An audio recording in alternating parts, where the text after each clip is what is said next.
What's going on, Mecca fans? It's your boy Dobes. Just hopping on. Apologies, you got to see my ugly mug for a little bit longer than you want to before the episode today. We got a great episode coming, little Boxing Day review, upcoming Prem match preview. We recorded the episode yesterday, Thursday, December 29th, just after we finished recording. The news came that Pele passed away. So just wanted to take a couple minutes because he is that important. He is, not only a soccer legend, but he's an icon in the sports community as a whole. What he has meant to the sport transcends time, it transcends generations. And, outside of the trophies, outside of the goals he's scored, across the world, if you know anything about the game of football, no matter how old, no matter how young, you have heard the name Pele. You've seen the pictures of him holding up the World Cup trophy, what he's meant to Brazil. And I think, we're all mourning sort of the loss of this icon, but at the same time, we have to think of what all he has done to change the sport. At a time period where there's no social media, there's no posting on Instagram. He grew the game into what it is today. The flair, the goals, the assist, everything that we're seeing these players that they do on a world-class level today, Pele has done. Go look up the videos, go check out what he has done. But just wanted to hop on before we could hop into the episode and said that we're with, Pele's family and friends. They're in our prayers. And we are so, so, so thankful for everything that he has done in the entire football community as a whole. So here now on to the episode, but from the entire Mecca, rest in peace, Pele. We love you and thank you for everything that you've done. On to the banter. Ladies and gentlemen, welcome back to the Mecca of Banter podcast. We've got four of the fellas here today, and we are excited to preview some more Premier League action. We have finished Boxing Day. Oh, yeah. And holy mother, we had some games, fellas. Holy goals. I was going to say holy goals. Yeah. We had goals. We had a lot of great stuff. I think we should kick it off before we preview. Let's kick it off with the revelation of the Premier League, Newcastle. Wow. Again. Dude. Just dominated the game. Yeah. Dominated is a great way to say it. And it was just clear. I mean, you look at the time scored, 3rd minute, 7th minute, and 32nd minute. Leicester were never in the game. And I think it's interesting with the World Cup break. We talked about it on the last podcast of how it would affect different teams. For me, I forgot how bad Leicester was. Terrible. Can't string together passes. It's bonkers to me. Almiron's goal was awesome. It was so sick. What atrocious defending. I mean, it's elementary stuff of passing off runners to defenders or putting a body on a guy and they just let him walk through the whole thing. It was wild. And then they also did it with kind of some big guys on the bench too, Newcastle. It wasn't they had all of their studs in and they just rolled. They definitely had some rotation going on as well. So all credit to them. They looked awesome again. Absolutely. They just have such a balanced team though, man. Yeah. I was getting ready to say, I think that, obviously we know how big of a piece that Bruno is to them, but I think that the job that Eddie Howe's doing, because it's not like they have, if you look at the teams below him, Liverpool, United, Spurs, Chelsea, all of those rosters are loaded. Oh, regardless if the output is currently there, all of those rosters are absolutely loaded compared to Newcastle's. The job that Eddie Howe has done up to this point, is remarkable. It's going to be obviously, I think there's 23 games left in the Prem, so they have a long way to go. But just how fluid that they look after being, gone for a month and having their guys not there was honestly, it was one of my favorite games to watch at the weekend. And for me, they're must watch at this point because yes, as a United fan, I want to see them lose. I want to see them drop points. But at the same time, they're electric to watch. They're absolutely electric to watch. And that, like you said, that Almiron goal, the different angles of it, the Bruno tackle, the ball out wide, the 1-2, the finish, the celebration, absolutely so fun to watch. It's awesome. And Joe Linton still continues to be like a world-class midfielder. He was the man of the match, providing an assist, but had like an 8.6 rating. Nuts. Baller. Yeah. Dude, what I texted you guys the other day, like what's scary is they have Isak. Oh, yeah. Just Yeah. waiting. Just waiting. 4 months out. Like they're doing all this without and this kid's the truth. He a baller, bro. He's really good. Yeah. So They're one of those. They could add in January too. Like they have the money to very well go out and add another. They sure piece. do, don't they? Like they have the money to go spend. I mean, Isak's just the start for them, I think. Yeah, 100%. 100%. Mm. Well, let's transition. The big news. Yes, sir. Say what you want, bro. Say Yes, what you sir. So my Gave up on Nunez already. Had to make another signing. Stop, bro. Straight up, that's what it was. They watched the same games we've been watching, and they're like, "This guy cannot handle it." But you got two guys here who will not let you own this. So I will sit here till my grave and create spin zone after spin zone after spin zone, bro. I'm getting my popcorn ready to listen. Yeah, man. Well, Liverpool. So for those of you who don't know, Liverpool just signed Cody Gakpo, a stud Dutch player. Had a great World Cup. I'm excited to see how he fits because he's different than everything we have up there. Yep. He's 6'3", aerial threat, great feet, 9 goals, 12 assists in 13 games in the Eredivisie. Mm-hmm. Can play two positions. Yep. Versatile. I'm excited to see how he fits in here because we've got Diaz and Jota are out for another few months, 2 months probably. Is that what it is? Is it 2 months more? I was just wondering. Yeah, Jota's not back till February, and Gotcha. Diaz comes back, I think, around the same time. Gotcha. So you got a potential front three of Gakpo, Nunez, Salah. That's interesting. I like that. I mean, they're all different players, but Gakpo, I think, is a great fit for the club. I think he'll do great. We just beat Aston Villa 2-1. I did predict that score, by the way. You did, yeah. I was a little nervous though, man. Villa had a really poor first half. We looked really good. Second half, they looked great. We looked average. Mm. It was, a tale of two halves, obviously, but what do you guys think? I know you guys, Dobes and Henry especially, you guys were all in on Gakpo for United, right? And I'll be honest. I wouldn't say all in. I honestly, he's a solid player. He's a solid player. I think that. Okay, hey, you're doing your spin zone shit. Stop spinning this shit. No. Listen, All I'm saying is that we're not worse off because of it. Like if you look at the players that like United wanted and then didn't sign, I think Nunez is the best example where Nunez was like the top target and then he's a huge flop. So I think we're gonna be fine. But I've said it all along. We need a proper 9. We don't need a half winger, a half striker. No, I've never really wanted Gakpo. Maybe I've tried to convince myself that I wanted Gakpo. But at the same time, if you're going to tell me that was last week's news, this week's news is João Felix. Will we get João Felix? Probably not. But that's this week's news. Next week's news, when you're at the biggest club in the world, like Man United, the amount of clicks and players that are going to be linked to us, hell, Thiago's probably linked to us. Virgil van Dijk's probably linked to us right now. I heard Wesley Sneijder might get signed in January. Yeah, Gakpo's just another name that's linked with United because it gives Fabrizio some clicks. He wants to talk about the biggest club in the world. Like I've always said, we need a proper 9, not a half winger, half striker, not proven in the Prem. So, I mean, the biggest takeaway from Gakpo is Liverpool's given up on Nunez that quick. Seriously. Like let's go out and let's spend $75 million to go out, 75 million plus to go out and get Nunez. To then Nunez is probably last on the depth chart.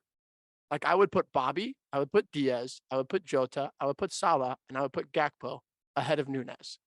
So why is it that all of a sudden we get the $80 million Maguire waste of money, all this different stuff? We got Liverpool over here just dropping bags after another bag to go replace the striker they just bought this last summer. Butchie, what are your thoughts? What a spin. That was props that to was you. majestic, bro. That was great. Yeah, you're lucky we're live, or I'd say spin these, you know what. But you know what? Hey, you have fun with Alanga. You Got have fun Felix. with Alanga. Ass. Enzo Horrible. Fernandez. Horrible. He ain't going to United. Bro, he's Enzo. just bro, like much like Winks texted, at any given moment, we're linked to 80 plus players. So like by the time it gets to like next summer, it's gonna be like Pele is gonna sign for United. Yeah. So this is Yes. this is just the start. You were right though. 80 is probably a conservative number. And that's, I mean, obviously to get a little more real, like, yes, I was all in a Gakpo. He was my background last week. I wanted him bad. But much like Hen said on a real note, do I think that he's necessarily like the missing piece that's going to take us to like the promised land? I don't think so. He's a very, very good young player who I think would have brought a lot to the team. But when you look at United specifically, we can dive into us more. Like we've created the most big chances in the Prem. So we really do miss a proper 9. Like we miss a proper 9, a proper goal scorer. I want to Gakpo bad. Seeing Liverpool at the 9th hour come up and just sign him definitely fucking stings a little bit. Like there's no, I mean, literally he was my background last week. I was so sold that we were going to get him. I think he's a great signing from Liverpool. I just don't necessarily, it'll be interesting to see how Klopp makes him fit, I think is kind of my key takeaway. What I think is going to happen is like if you look at their lineup from this last weekend, Butchie, Oxlade-Chamberlain's getting dropped and Gakpo's going straight into that side. Straight into that team. It just gets interesting, man, once we get to like March, once everyone is back in full fitness, because even when we get into February, you all are still going to be like easing those guys back into the lineup. And with like the fixture congestion that like, I guess Liverpool fans have the delusion that they're going to go so far in every single tournament that they play in, like that will be good for you all to be able to rotate and keep up that high level. I guess like the thing that is just really surprising to me more than anything else is that it wasn't a midfielder signing for you all. And like, technically the transfer window opens in like 2 days or whatever it is technically. And you could have signed someone in the first week, and next week's episode, we could be talking about it. But like, I don't know. When I just look at your lineup, that front line is where you all are deepest, in my opinion. And your midfield line is just like struggling through. I was just really surprised that was Harvey Elliott. I'll tell you why. Okay. Jude. We're buying Jude. Well, you guys are more linked with Enzo than Jude right now. We're buying. Well, hey, we weren't even linked with Gakpo. Yeah, that's where Fabrizio pisses me off. But look what happened. Dope said, "Yeah, that's true." I do think what's interesting is if Nunes comes good, like I think a 4-4-2 with like Bobby and Nunes up front, with Firmino dropping in as like kind of like that 10 false 9, like Salah out one side, Diaz on the other side, Salah on one side, Gakpo on the left. Like I think that has potential to be disgusting. Yeah, I guess I'm curious, Butchie, like, what do you think happens with Diaz? Like, do you keep him? Do you sell him? Like, you have to keep him. I think he's a baller.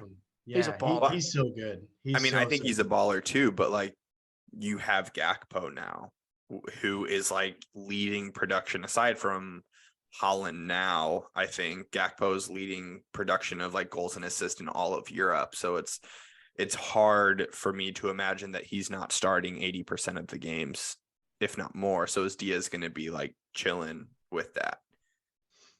Yeah, I mean, it brings up a little bit of, there might be some unhappiness in terms of trying to balance 6 really good players. But look at the best teams in the world. Manchester City has the same problem. Winks so badly wants to toot his own horn right now. Man City has the same exact scenario. They have 6 world-class forwards. Yeah. And they rotate them and they keep them happy and they win titles. Yeah. You know what I mean? So that's true. We're in the exact same position that they're in. But can I give props to 2 Liverpool players real quick? Both young kids. I don't know how to pronounce the first one's name, the Stefan, whatever his last name is, the midfielder that came on and scored. Yeah. Electric off the bench. That was awesome. And I mean, Aston Villa is not Manchester City, but I didn't really notice him too much in like the City game, but coming on and scoring, that was really cool to see. And then that Ben Doak kid, or Doak, however you pronounce it, like pulling that nasty, like, what do you do? Like that dummy step over and it went between the defender's legs, like his first minutes ever for Liverpool. I was like, that was so sick to watch. It was just cool. That was really fun to watch. Bacetic, the young kid, he's 18. Yeah, he's young. And I like him. I like him. Is it because he's Spanish? That's why you like him? No, I like him. I like him because Always he's got a soft spot for him. Yeah, Always I got a mean- soft No, spot for no. the Spaniards. Hey, I like him. Let's move on. Okay. Let's move on. Hey, Perfect. Happy to. let's go to Arsenal, who beat West Ham 3-1. What a second half from the Gooners. Seriously. Winks. Here we go. Yeah. So I talked about this last week on the pod, and it's at the end of the day, it's West Ham. They're not in good form whatsoever. But I think that these are the games that, like I talked about last week, we just have to get a result from. And I feel like it's been across all of our teams kind of an Achilles heel where we just drop points to teams that we shouldn't be dropping points to. And that's where we see, our teams falling in the table throughout the season, is just by slowly losing these games that we shouldn't. And so I'm proud of the boys for getting 3 points, 5 points ahead of City right now at the top of the table, which is awesome. But yeah, resilient is definitely a word I would use. I think that, the team could have responded a lot differently than they did after going down to that pretty weak penalty, in my opinion, in the first half. And I think that on Saturday we play Brighton, and I think it's definitely going to be a tougher game. Brighton's been playing well. They beat us in November in the Carabao Cup. But looking ahead to that game, without reading too much into the West Ham game, I think that we that's another game we should win for sure too. I know that looking at the Brighton lineup the other day, I always have problems pronouncing these guys' names, but Caicedo, Yeah. pronounce his name. He's on a red card, so he won't be there, which I believe means loss. That's massive. Yeah, That's it's a massive. huge loss. So I think that the game is going to be won or lost in the midfield next game with him being gone. I think that means that wouldn't Billy Gilmore get the start for Brighton, Probably. Potentially. which would be cool to watch him play. But I think that when we did lose to them in the Carabao Cup, we didn't play many of our starting players. Zinchenko is back and game fit, so I think he'll be challenging Kieran Tierney for a spot on the wing back position, and then Ben White on the right. But we should have everybody minus Gabby Jesus there. From a betting perspective, I'm taking Martin Odegaard to score a goal. He's scored 2 goals in 2 different away games so far this season, so I wouldn't be. What a signing he's been. Bro. Seriously, he's been incredible. Been a revelation. Yeah. Man of the match against West Ham. He demands the ball everywhere he is, man, and he is everywhere. He's kind of floating all over the place and distributing to our wingers, Saka and Martinelli. And yeah, man, they're so fun to watch. I feel like it was special having Wenger back in the stadium, watching that game. Cool. Yeah, that was cool. And just seeing them play the kind of football they played against them, especially in the second half. But I think that we by far looked like the more comfortable team the entire game. But one-touch football was just so pretty to watch. And again, I'm obviously biased when it comes to it, but you talked about Newcastle being such a fun team to watch. I think that Arsenal deserves to be in that conversation too. Absolutely. Both of us, I believe, are leading. Both teams, I believe, are leading the Prem in clean sheets this season. I think Newcastle has 8. We have 7.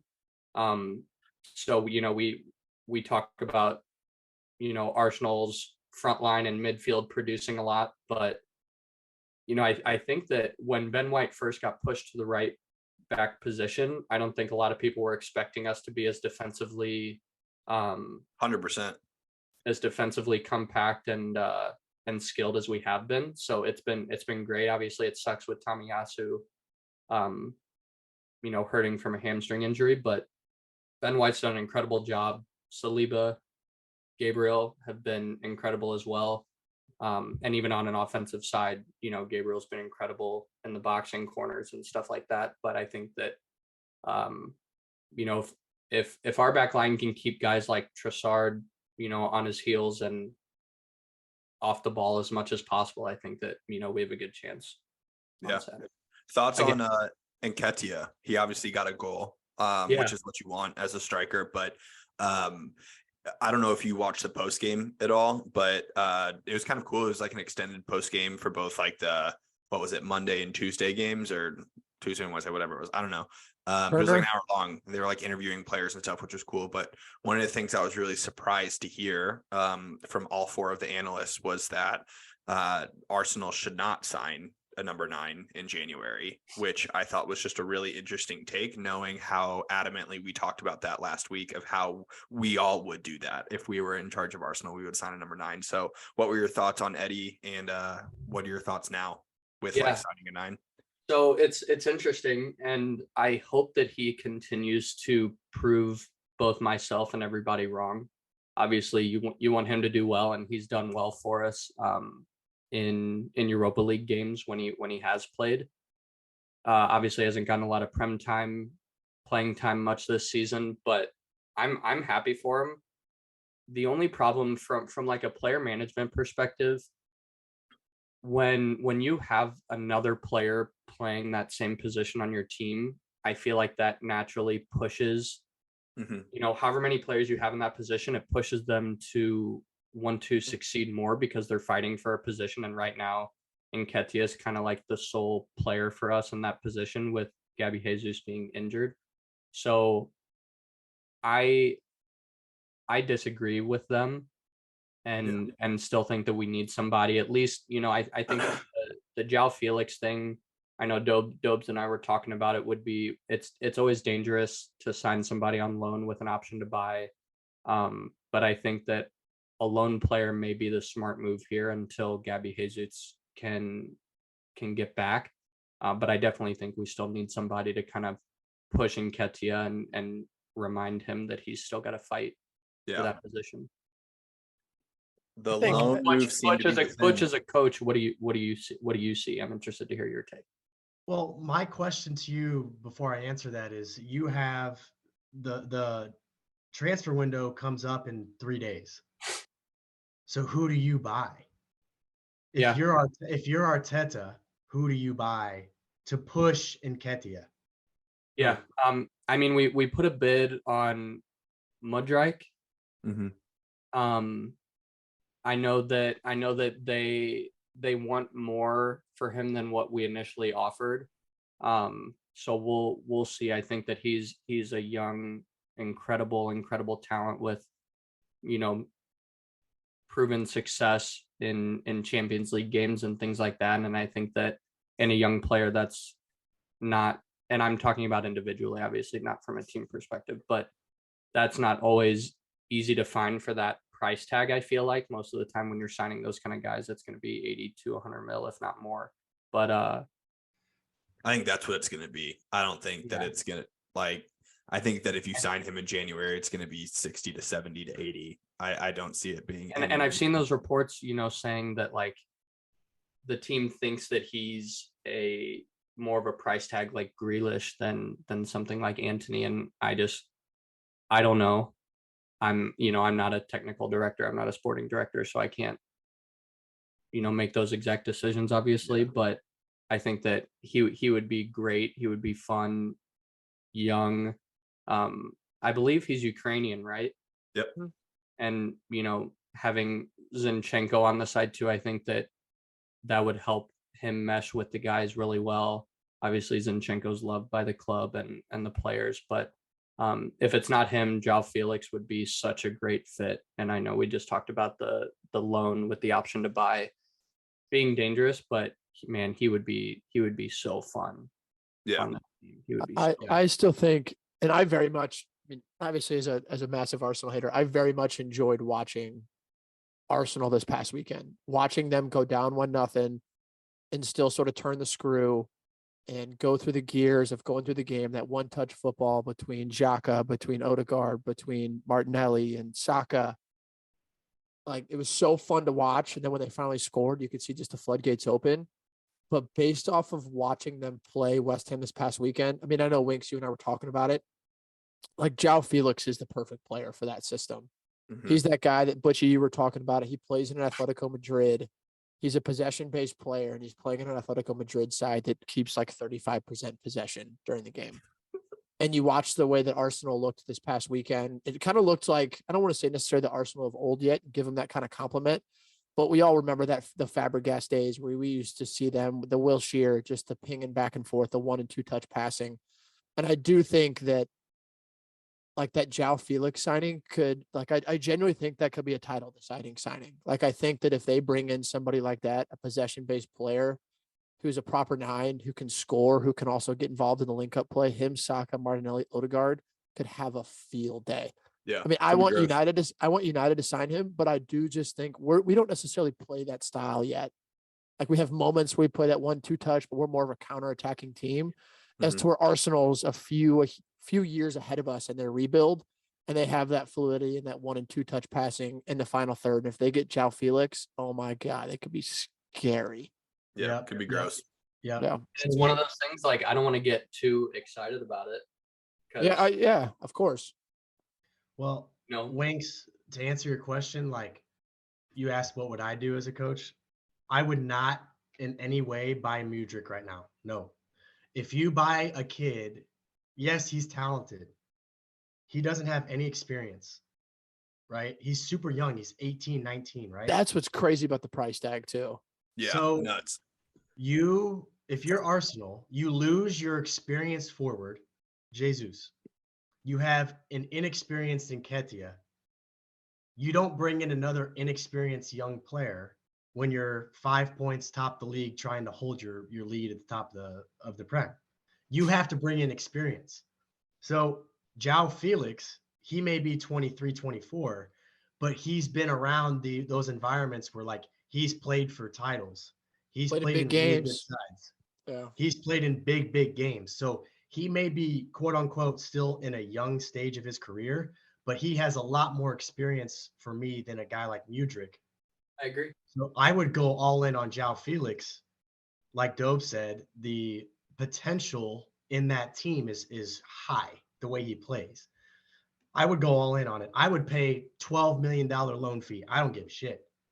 I'm going all in on him. Not your money. Yeah. And that's just how it is. I Bro, would wait till this summer for Kroenke's you. cheap though. We know this. We know from experience. Kroenke's cheap. He is, though. He is, man. He is.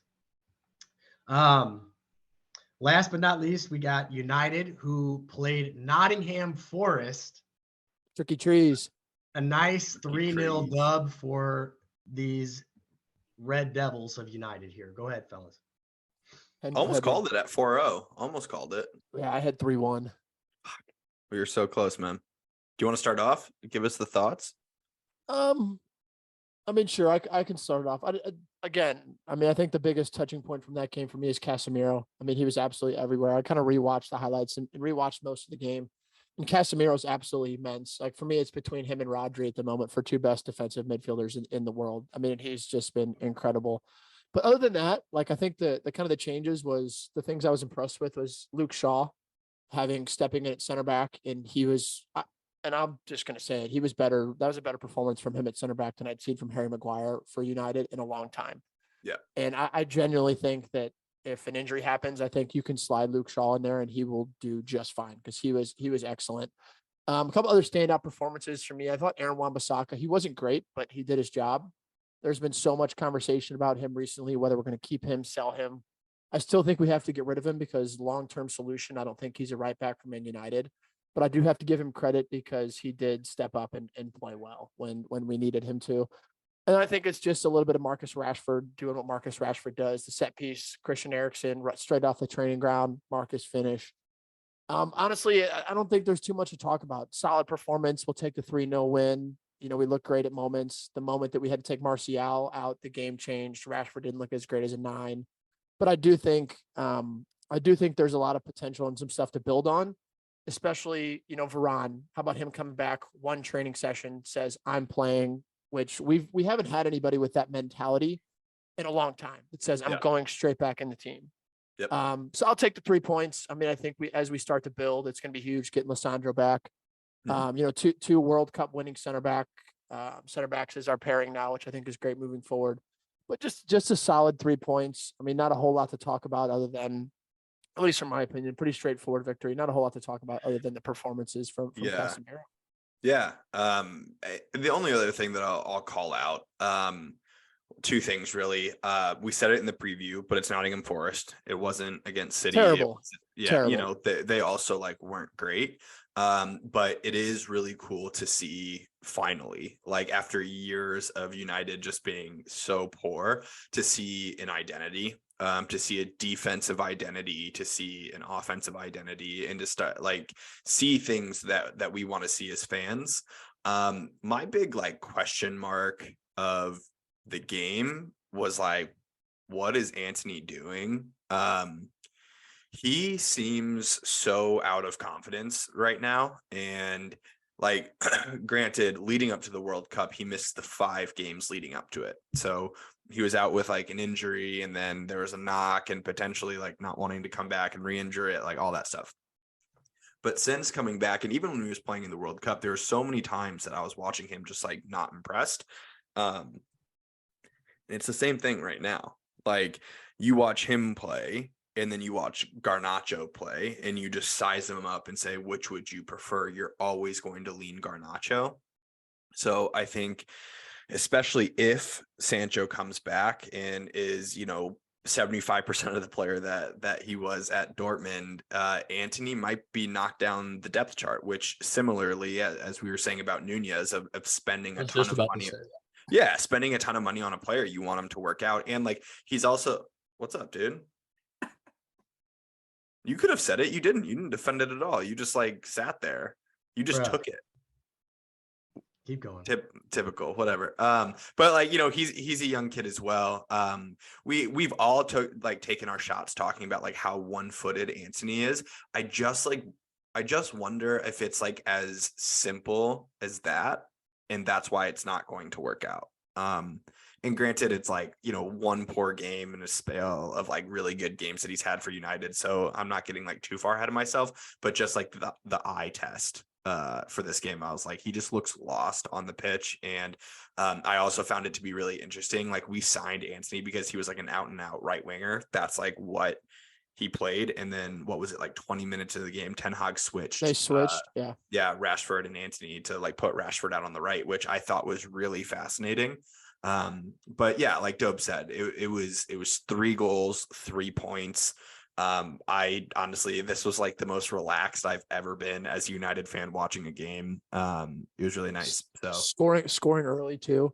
Yeah. I don't know. I think it's very cool to see, because you see the progression that we've had under Ten Hag, and you see how there was times where Forrest would set up in sort of this 4-1-4-1 and sort of try to drive and change the way that United were set up to play.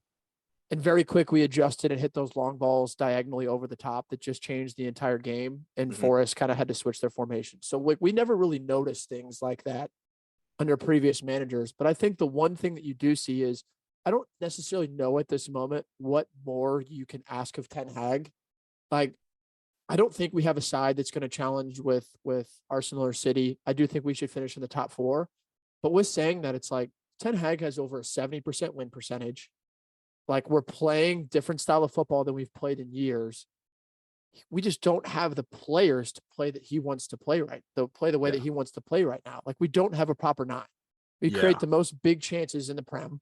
We don't have a proper 9. I love Tony, but I don't think he's the answer. We don't have a right back. All of these things that Ten Hag needs to really take this team to the next level, we don't have yet. And that kind of leads to my background a little bit. It's like the Glazers, like, don't really want to talk too much about the transfer window because I really don't think we're going to do much because it's all these reports have come out that United's going to be sold in Q1 of 2023. The Glazers don't want to spend money right now if they're going to be selling the club. And so that's why it's this constant battle. It's like, yes, we have stars. Yes, we have previous signings that Ten Hag didn't make himself. Like, how far can he take us? How far can he get these guys to go and fight while at the same time trying to adjust the way that he would ideally want his team to play? And I think we've looked great. But again, you see the Anthonys of the world not look great. I think there could be a better manager to have. Like, he's known him. He's been there with him. He's trained him for years to get the best out of him.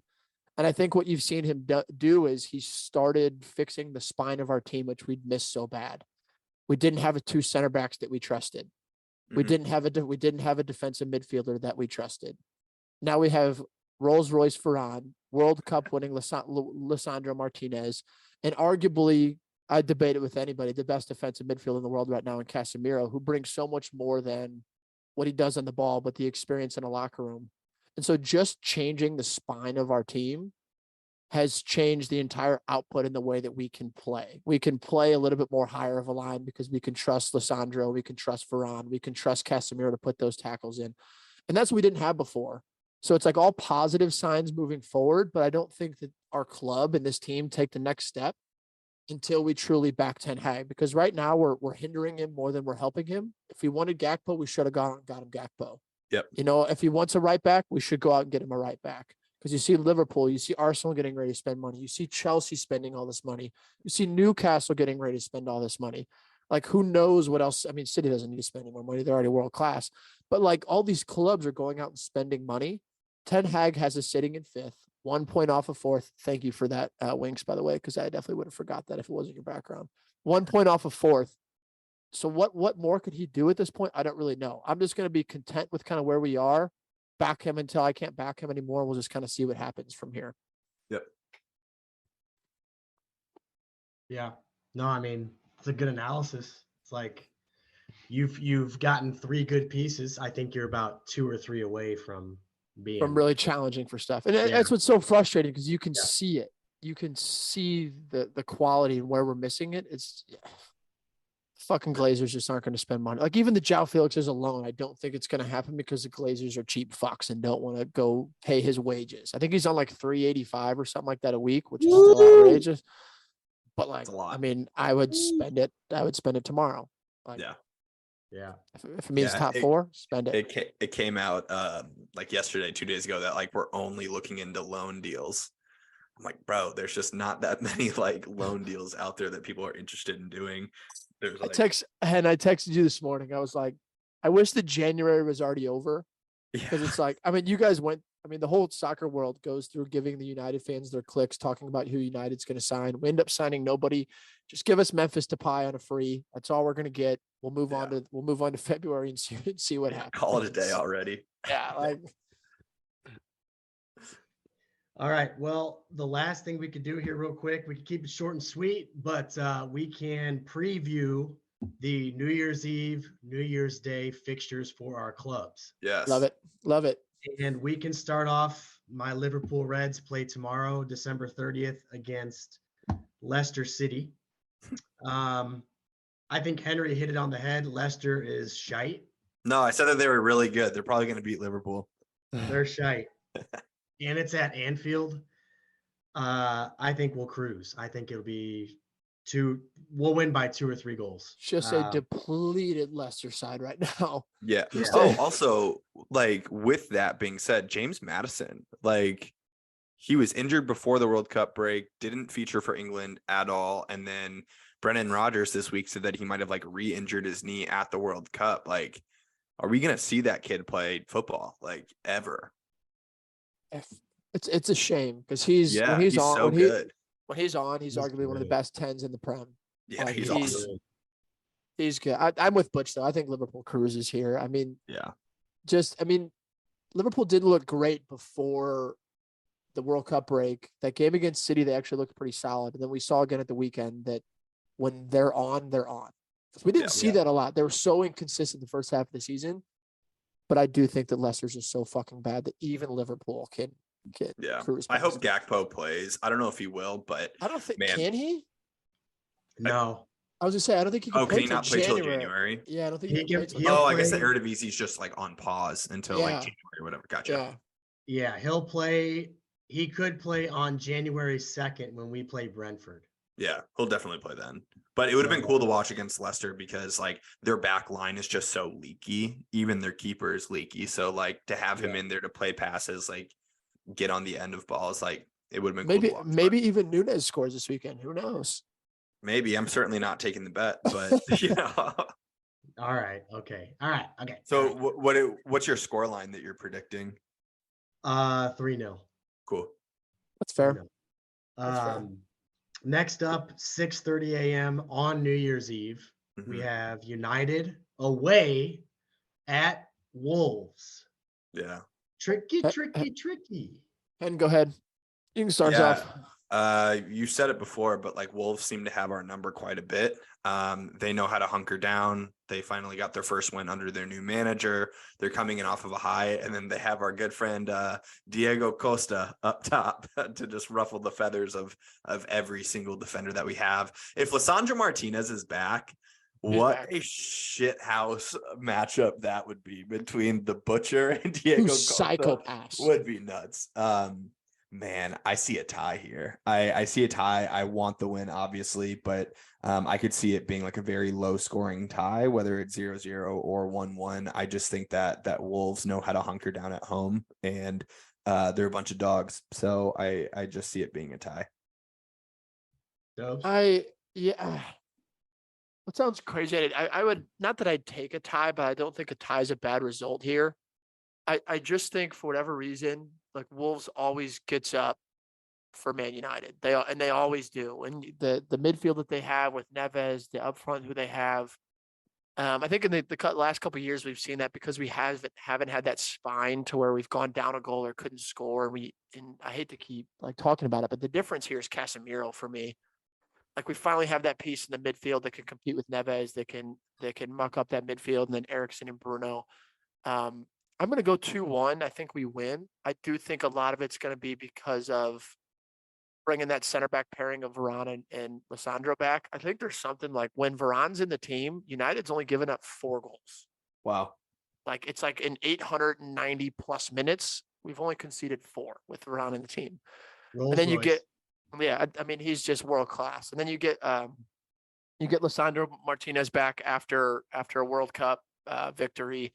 He's going to come back and want to prove himself. I'm actually pretty sure I read something that he skipped his friend's wedding or something this past weekend because he wanted to get back with United. So I do think this game it's always a tricky one. Like I do think it's going to be very back and forth. I think United's going to try to let them have a little bit of the ball because we've seen so consistently that when Wolves sits back and hunkers in, they're very, very difficult to break down. Yeah. So I wouldn't be surprised if Ten Hag doesn't set us up. And we very much are a counter-attacking team anyway, but I wouldn't be surprised if Ten Hag doesn't set us up to hit them on the counter. Rashford maybe gets 1 or 2. Tony gets 1. I'm going to go like a 2-1 or 3-1, but I do think that we probably concede. I think Wolves just has our number. It's going to be a corner, a set piece. Yeah. Or something weird, but I'd be happy with the draw. But just for confidence sake, I'm gonna go ahead and say we win 2-1. I love it. All right. Last but not least, we've got the Arsenal on New Year's Eve away at Brighton. Tricky game. Tricky. Yeah. Tricky. I know we kind of touched on it earlier, but I think that the game will be won or lost, similar to how you kind of described that Argentina game, I believe it was against Croatia, but it'll be won and lost in the midfield. I don't know if McAllister will be in the side either. The more I think about it, I know he's set on a move to. I think he's linked heavily with Juventus in the January transfer window, but with Caicedo out on a red card, Brighton lets up a decent amount of goals compared to what they score. So I think that, again, as long as we can lock down Trossard up top, I see a 2-1 or maybe even 3-1 win, similar to how we beat West Ham. But I'm hoping that doesn't come at the expense of us being down in the first half like we were this past game. I think that similar to how United played against Leicester, I think that scoring early is going to be a key here as well, and kind of setting the tone. I know we're going to have possession for most of the game, but yeah, I don't think that there's too much to read into this game either. I think we win. Brighton always plays the big teams tough. Brighton's one of those They teams do. that they play pretty football. They can keep the ball. They look dangerous going forward. But then again, I think kind of like you said, Winks, with missing the guys that they're missing, I just think that Arsenal's got too much quality. It's Mhm. Yeah. a fully healthy Brighton. I may go like a tie here, but I think that you guys are going to be too much for them in the midfield. And I'll say it every week until the end of the season, but this is one of those games that we just have to get a result from if we want to keep our spot and keep contending. So It's like Matt Turner said after the game this past weekend. He's like, we're just taking it one game at a time. Yep. Get 3 points. It's all you can do. Yep. Yes, sir. Well, last but not least, we will touch on the alien himself, Erling Haaland. Holy mother of God. He's a revelation, man. He's a revelation. Dude,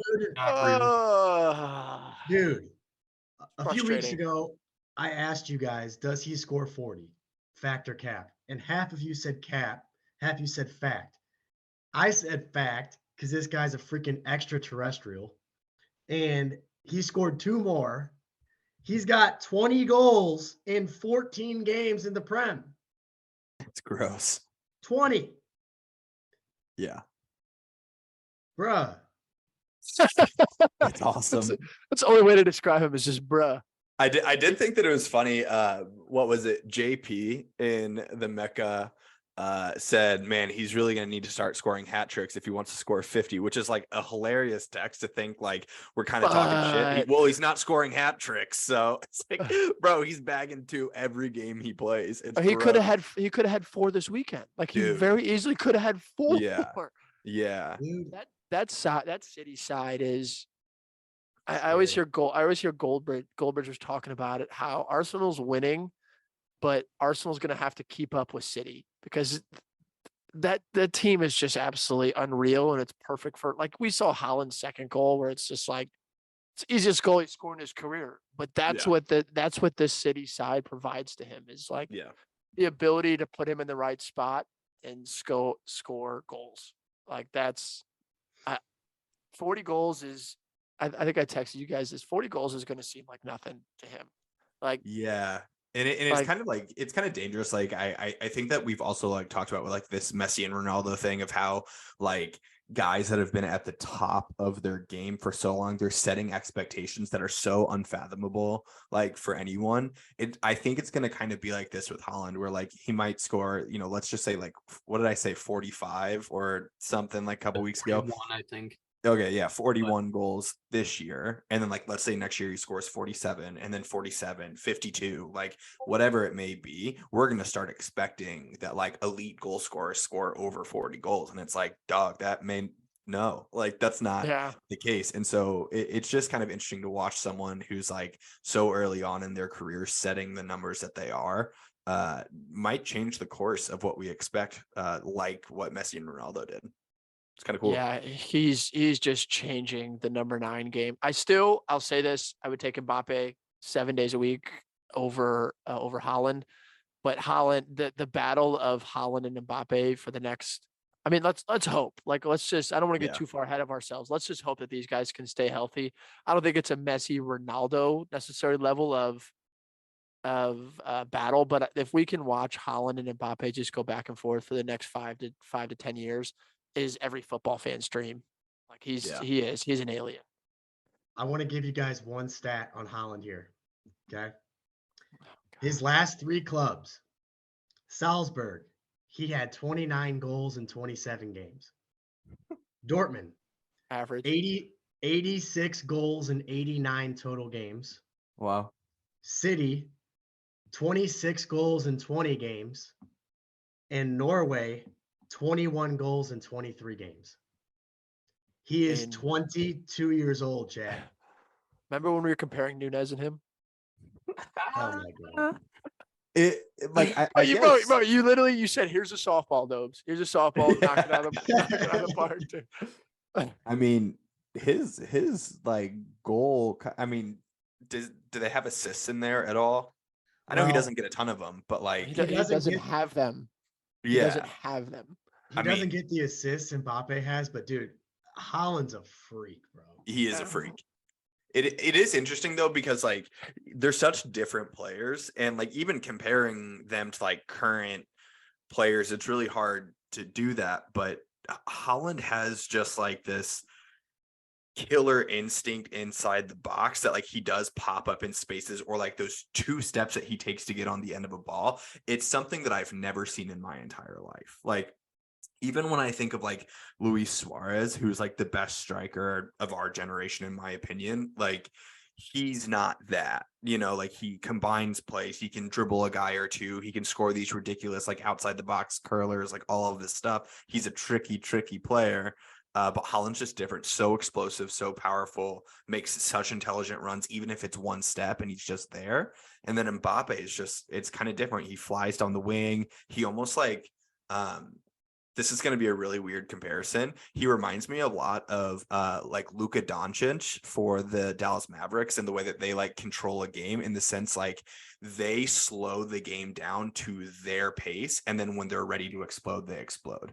Like they don't have to go 100 miles per hour every second of the game. Mbappe slows the game down a lot because he knows that his explosiveness like gets him all of those yards. And then Luka does the same thing for the Mavs, like slows the game down a ton and then goes, which I think might be like kind of like a prototype for the future. I agree with that. That's a very that's a great comparison. I had to see where you were going there, but that's a great comparison. They're both like 6'7". They're both huge. They're both foreign. Yeah. They're young. They're good. All right, ladies and gentlemen, thank you for tuning in to this episode of the Mecca of Banner podcast. As always, follow us on the socials, Instagram, TikTok, Twitter. We are on Spotify, baby. Yeah, we are. So sit back in your car, enjoy a cup of Java, and turn the damn podcast on. Yes. All right. Yes. Flip it. Peace and love. Peace Flip and it. love. Cheers, everyone. Hey, happy New Year's, everybody. Yeah. Happy New Year's. Happy New Year's.